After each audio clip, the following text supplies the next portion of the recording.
오늘 하나님께서 우리에게 주신 말씀은 베드로전서 1장 13절부터 22절까지의 말씀입니다. 이제 봉독합니다. 그러므로 너희 마음에 허리를 동이고 근신하여 예수 그리스도께서 나타나실 때에 너희에게 가져다 주실 은혜를 온전히 바랄지어다. 너희가 순종하는 자식처럼 전에 알지 못할 때에 따르던 너희 사욕을 본받지 말고 오직 너희를 부르신 거룩한 이처럼 너희도 모든 행실에 거룩한 자가 되라. 기록되었으되 내가 거룩하니 너희도 거룩할지어다 하셨느니라.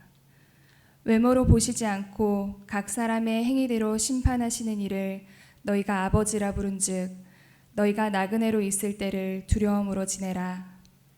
너희가 알거니와 너희 조상이 물려준 헛된 행실에서 대속함을 받은 것은 은이나 금같이 없어질 것으로 된 것이 아니요 오직 흠없고 점없는 어린 양 같은 그리스도의 보배로운 피로 된 것이니라.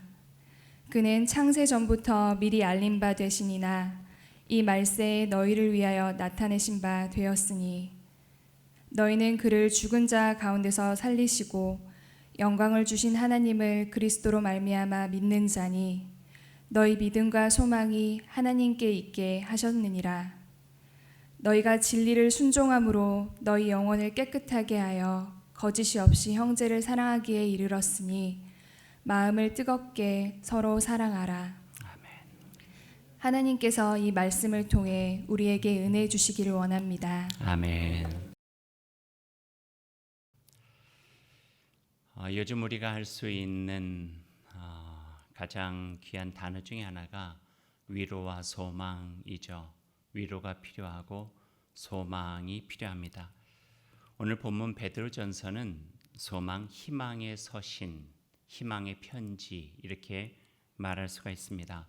어렵고 척박한 환경 속에 이제 막 싹을 틔운 예루살렘 교회를 향해 세상에 지지 말고 예수 그리스도의 진리와 서로를 향한 뜨거운 사랑을 가지고 하나님 나라를 향해 힘차게 나아가라.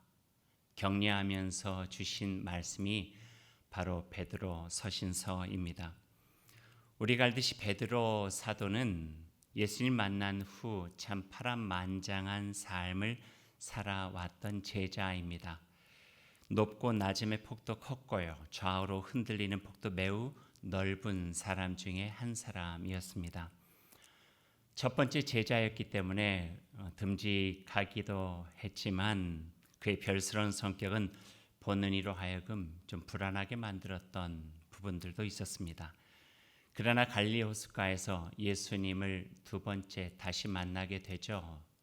그 후에는 베드로는 이전의 베드로가 아니었습니다. 세 번이나 배신해 다시 뵐 면목도 없던 자신을 친히 찾아와 주신 예수님의 그 끝없는 사랑으로 인해서 다시 일어날 수 있는 그 힘을 얻게 되었죠. 그런 후에 마가의 다락방에서 성령으로 인하여 다시 빚어진 베드로의 삶, 그는 예루살렘 교회의 초석을 만들어냈고 세상에 버거운 채 믿음으로 단련하고 살아갈 그리스도인들을 향하여서 격려하고 함께하고 마치 예수님께서 이전에 그들의 삶 속에서 행하셨고 말씀하셨던 것처럼 베드로 사도를 보면은 예수님이 느낄 수 있을 정도의 그 삶을 살아가게 된 것을 우리가 보게 됩니다. 그 베드로가 두 번의 편지를 썼는데 그 중에 첫 번째 편지가 오늘 여러분과 함께 나눈 베드로 전서입니다.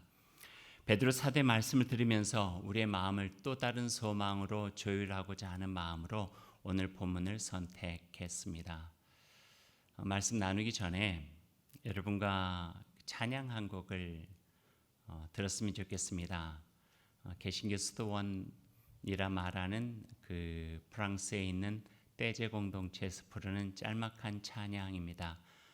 Jesus Lee Christ, 예수 그리스도라고 하는 찬양인데요.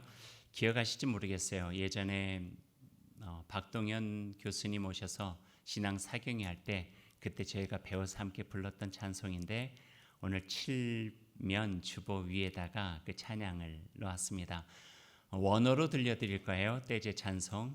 여러분은 같이 한국말로 번역되어진 것으로 이렇게 함께 부르시면서 이 찬양을 들어보셔도 좋을 것 같습니다. 오늘 예배 마치면서 마지막 찬양으로도 이 찬양을 같이 부르게 될 것입니다.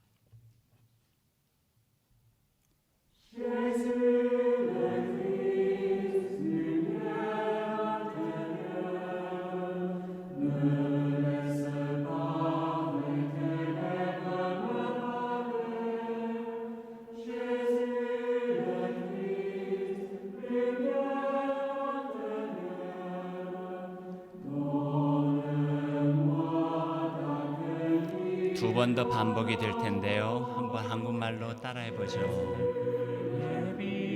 예빈 예수 그리스도 온갖 어둠과 의심 몰아내 사랑으로 날 가득 채우사 빛 가운데 살게 하소서. 생명 예빈 예수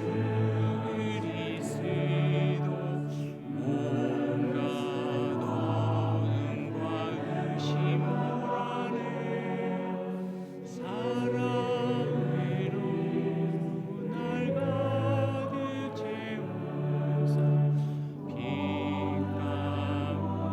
가운데 살게 하소서. 생명의 빛 예수 그리스도 온갖 어둠과 의심 몰아내 사랑으로 날 가득 채우사 빛 가운데 살게 하소서.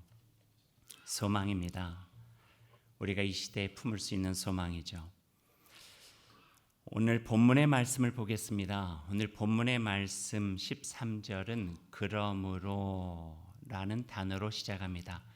그러므로 너희 마음의 허리를 동이고, 세번역 성경은 그러므로 여러분은 마음을 굳게 먹고 정신을 차려서 이렇게 표현합니다.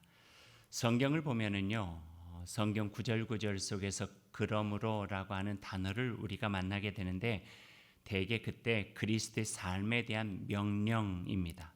그러므로를 중심으로 해서 앞과 뒤를 원인과 결과로 이어주기도 하고요. 또 믿음을 삶으로 이어주는 접속사가 그러므로라고 표현이 되어져 있습니다. 예를 들자면 이런 거죠. 하나님은 여러분을 사랑하십니다. 그러므로 여러분도 서로 사랑하며 살아가십시오.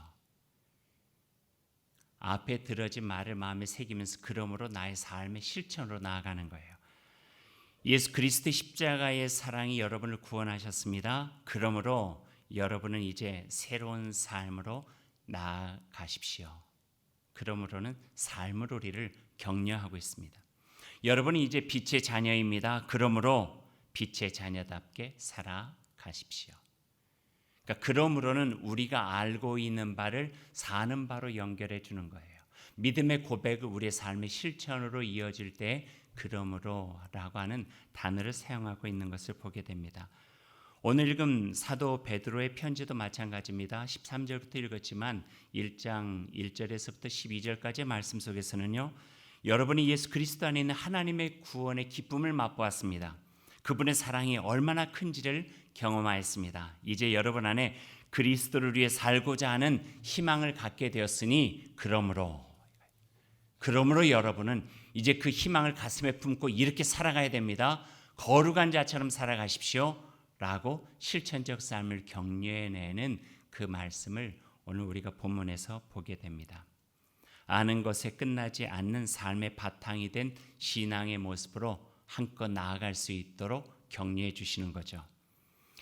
13절의 말씀이 바로 그런 의미가 있습니다. 그러므로 너희 마음의 허리를 동이고, 실제적으로 허리를 동인다 하는 행위는 이스라엘 사람들에게는요, 그 문화적인 부분들이 연결이 되어져 있어요. 대개 그들의 옷은 우리처럼 투피스, 쓰리피스로 나눠진 것이 아니라 천 하나로 된 것이 많이 있었거든요. 그러니 치렁치렁 이 땅에 끌릴 수밖에 없어요. 그러니까 허리를 동인다고 하는 것은 이 잘 걸어갈 수 있도록 옷깃을 위로 올려서 허리띠를 졸라매고, 그리고 삶의 전선으로 뛰어드는 것, 이것이 바로 허리를 동이고예요. 그러니까 마음의 허리를 동이고라고 하는 것은 이제 내 마음을 실질적으로 하나님의 사람으로서 삶으로 참여하고 새 힘을 얻게 된 그 마음을 가지고 나를 그리스도인답게 하나님의 백성답게 살아가겠습니다 라고 하는 각오와 결단 그리고 삶의 실천들이 그러므로 이후에 나오고 있는 말씀이죠. 계속 말씀 읽어볼까요? 그러므로 너희 마음의 허리를 동이고 근신하여 예수 그리스도께서 나타나실 때에 너희에게 가져다 주실 은혜를 온전히 바랄지어다. 저희가 순종하는 자식처럼 전에 알지 못할 때 따르던 너희 사역을 본받지 말고 욕심 버리라는 이야기죠. 오직 너희를 부르신 거룩한 이처럼 너희도 모든 행실에 거룩한 자가 되라. 욕심 버리고 사역 버리고 옛 모습 버리고 새 사람 입은 거룩한 사람처럼 그의 행실로 나아가라 권면해 주고 계십니다. 15절의 끝부분 너희를 부르신 거룩한 이처럼 거룩한 자가 되라는 것은 16절과도 연결이 되어집니다. 내가 거룩하니 너희도 거룩할지어다. 레위기서에서 우리가 많이 만나게 된 구절이죠. 아버지가 거룩하니 너희도 거룩하라. 그리스도 안에서 그리스도께서 거룩하시니 너희들도 그리스도인다운 거룩함으로 살아가라. 이 말씀이에요. 아들이 아버지를 닮는 것은 자녀의 자연스러움입니다. 한번 여러분 자녀들의 얼굴들을 이렇게 보세요. 닮았잖아요. 때로는요 걸음걸이도 닮았고 목소리도 닮아요. 혈육 관계는 아니지만 제자가 스승을 닮는 것도 자연스러움이에요. 배웠잖아요. 그 스승에게 배웠으니 그 제자는 그 배운 바대로 살아가는 것이죠. 특별히 영적인 멘토, 영적인 스승 예수 그리스도 그분에게 배웠으니 그분의 제자로 살아가는 것은 어쩌면 자연스러움이라 이렇게 이야기할 수 있을 것 같습니다. 하나님의 자녀이니 하나님 아버지의 성품을 담고 살아가는 것도 당연하고 자연스러운 것이고요. 그것이 정상이죠. 우리를 보면서 예수 그리스도가 떠올라야 하고 우리를 통해서 아버지의 영광이 드러나야 되는 것도 자연스러움이며 당연한 것이라 이렇게 말할 수 있을 것 같습니다. 가끔 그 캐나다에 있는 그 아들하고 통화를 할 때가 있어요. 우리 아들 말로요. 자기를 버리고 왔대요, 저한테. 13년 전에. 그때 제가 떠나올 때 17살이었어요. 근데 벌써 30살 청년이 되어버리고 말았어요. 평소에 그런 이야기 한 적 없었는데 가끔 전화하다 보면 요즘에 듣는 이야기가 있어요. 그래서 아빠, 저도 이제 나이를 먹어가니까 아빠를 조금씩 닮는 것 같아요. 그런 것 같아요. 이전에도 닮았는데 요즘은 자기가 직장 생활을 하고 어떤 걸 결정해야 되고 어떤 것을 또 자기 나름대로 생각하면서 해야 되는 일들에서 아빠는 어떻게 했을까 이런 생각을 하게 되고 그런 가운데 제가 이렇게 닮아가게 되더라 하는 것들을 이야기를 하는 거예요. 그 자식이 아빠를 닮는다는 말을 듣는 아빠의 마음은 어떨까요? 여러분 어떻겠어요? 은근 기분 좋아요. 은근 괜시리 기분이 좋은 부분들도 있어요.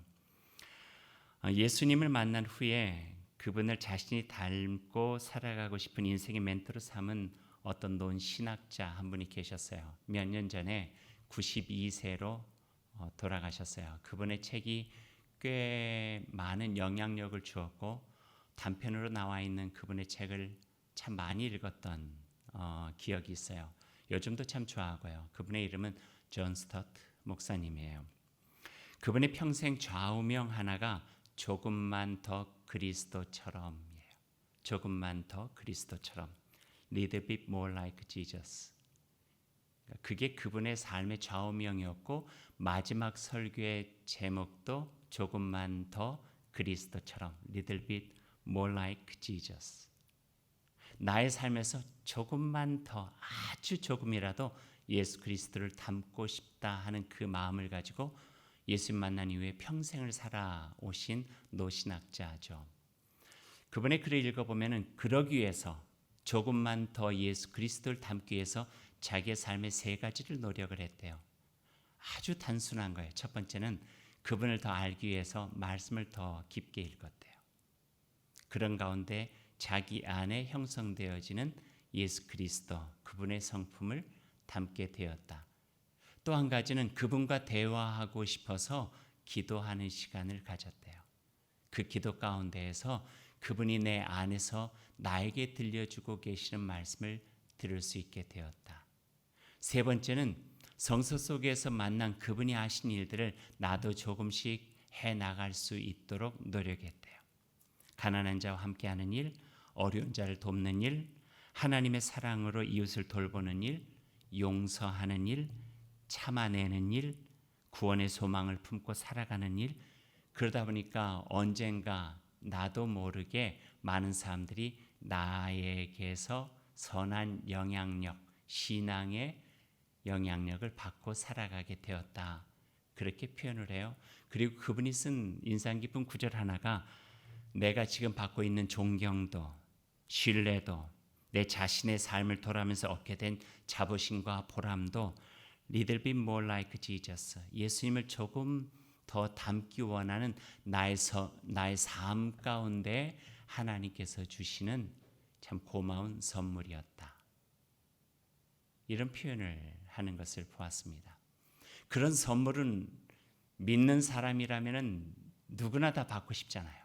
선한 영향을 주고 존경을 받고 신뢰감과 인정을 받고 나의 삶에 자부심과 자긍심을 가지고 인생 돌아보면서 내 삶을 뿌듯하게 살아왔다고 하는 하나님께 감사할 수 있는 그 삶의 모습, 이것은 내 혼자 힘을 낸다고 해서 되는 것이 아니라 예수 그리스도 그분과 함께 내가 같이 살아가는 친밀한 교제를 통하여 말씀과 기도와 서는 삶을 통하여서 내 안에서 형성되어지고 그걸 통해서 우리가 누릴 수 있는 하나님의 선한 선물이었다.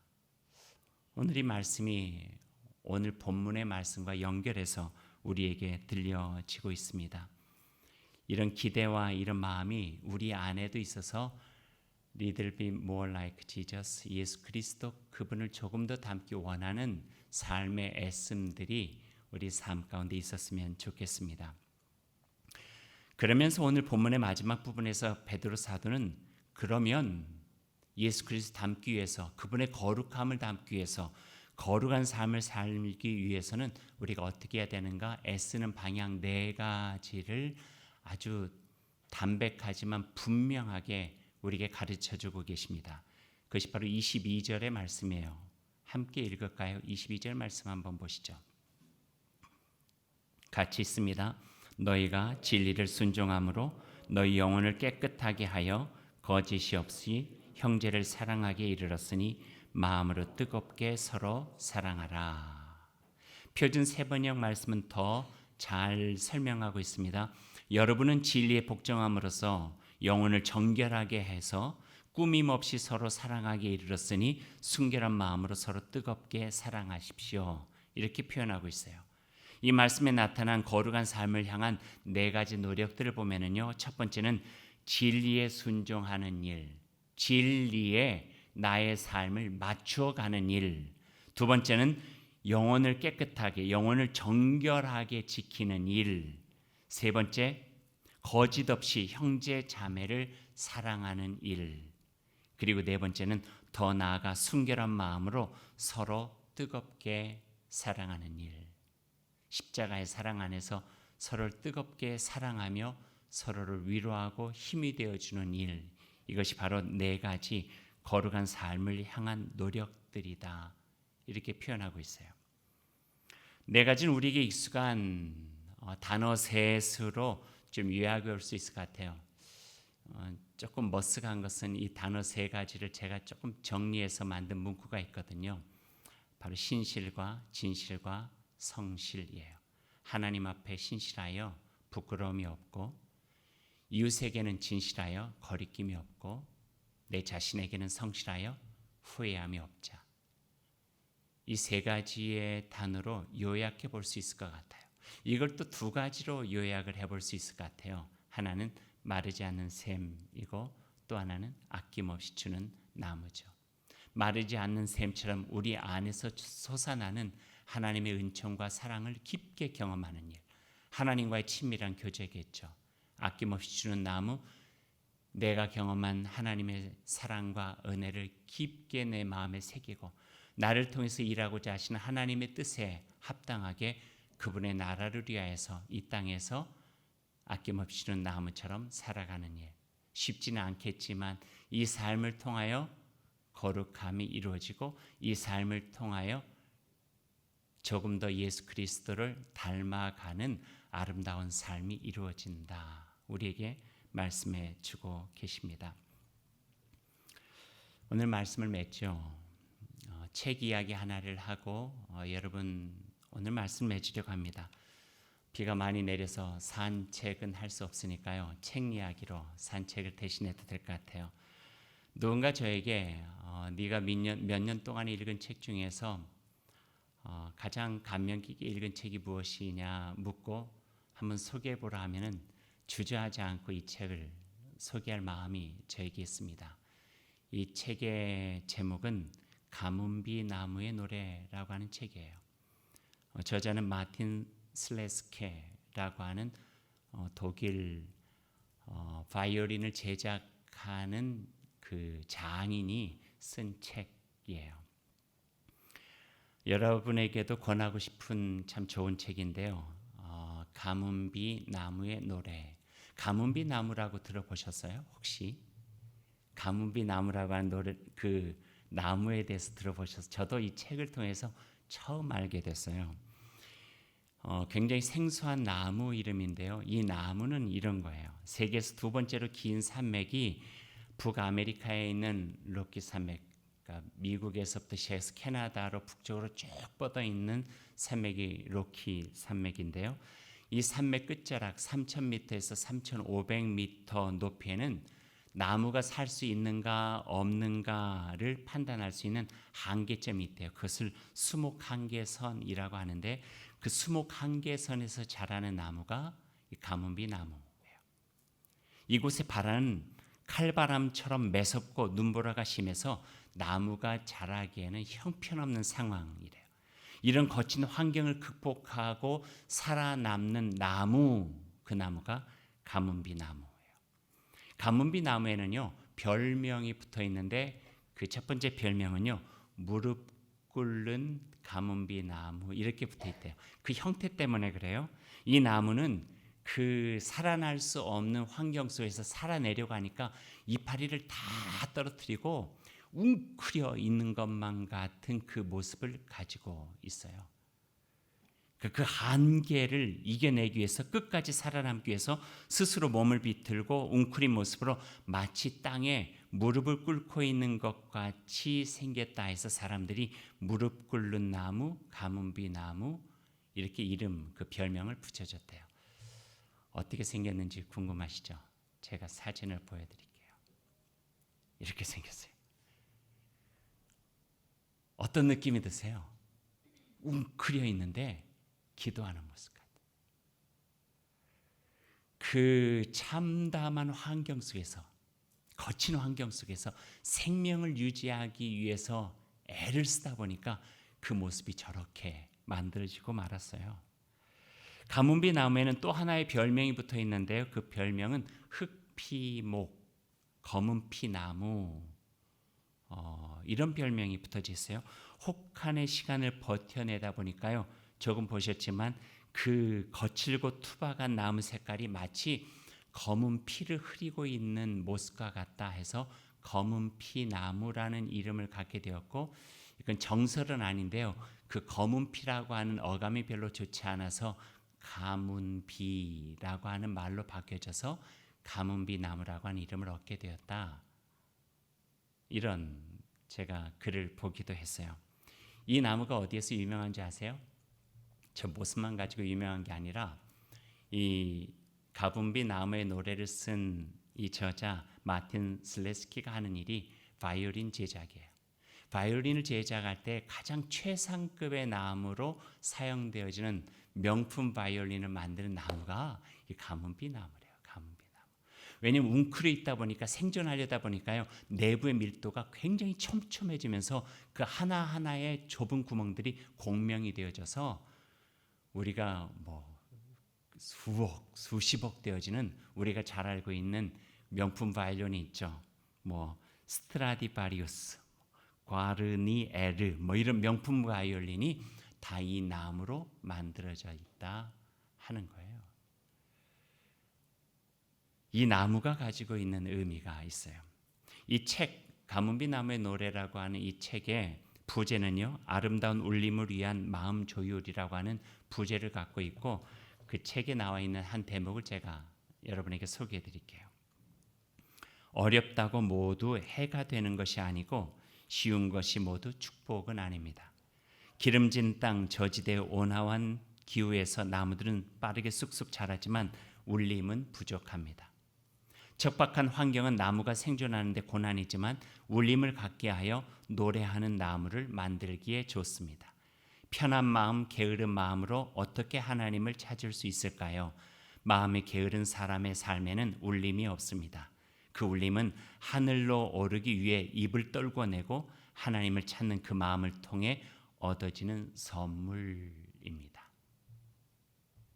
가분비 나무에 하나님의 은총으로 주시는 선물은 명품 바이올린의 아름다운 울림과 소리죠.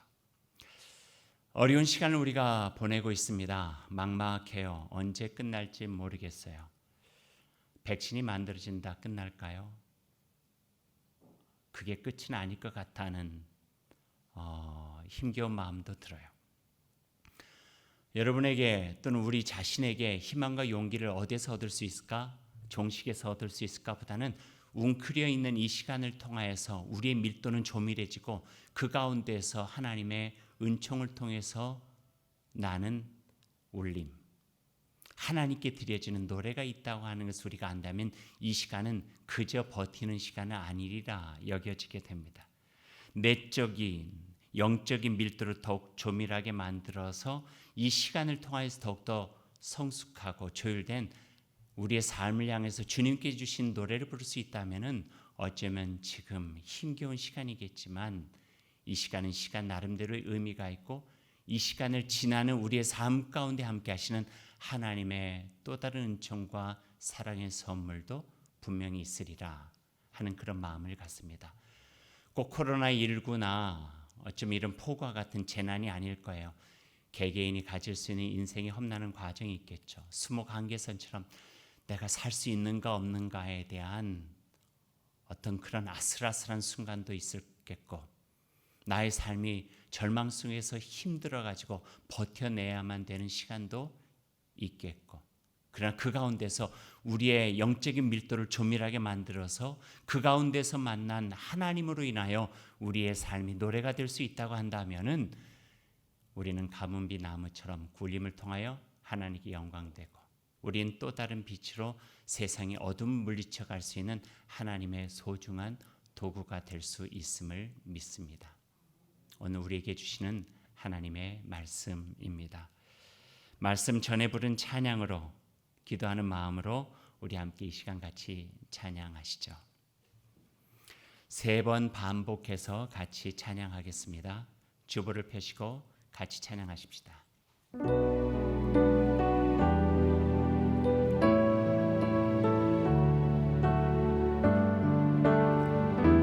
함께 일어나셔서 찬양하시죠.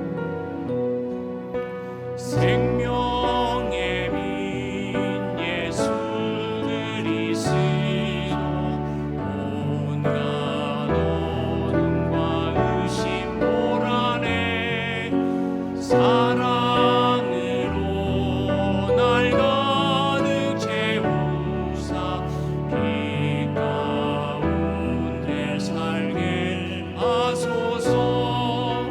생명의 인 예수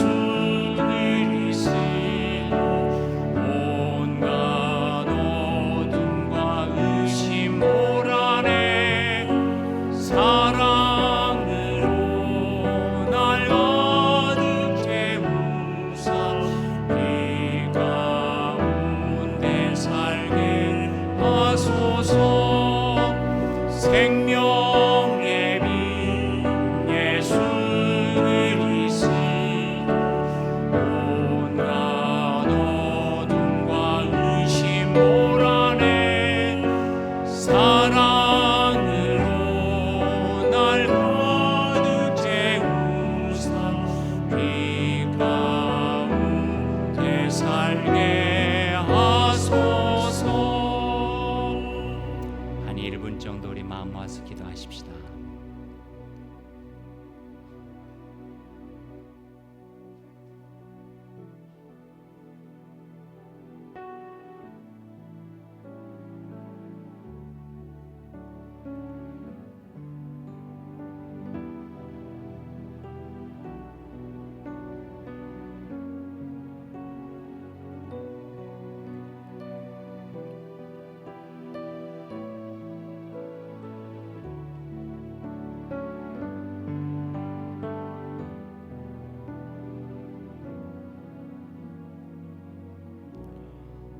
생명의 빛 예수 그리스도 온갖 어둠과 의심 몰아내 주시고 사랑으로 우리를 가득 채우사 빛 가운데 살게 하옵소서. 생명의 빛 되신 그리스도의 사랑으로 모든 어둠을 빛으로 밝혀 세상에서 희망으로 살아가는 저희들이 될 수 있기를 소망합니다. 예수님의 이름으로 기도드립니다. 아멘.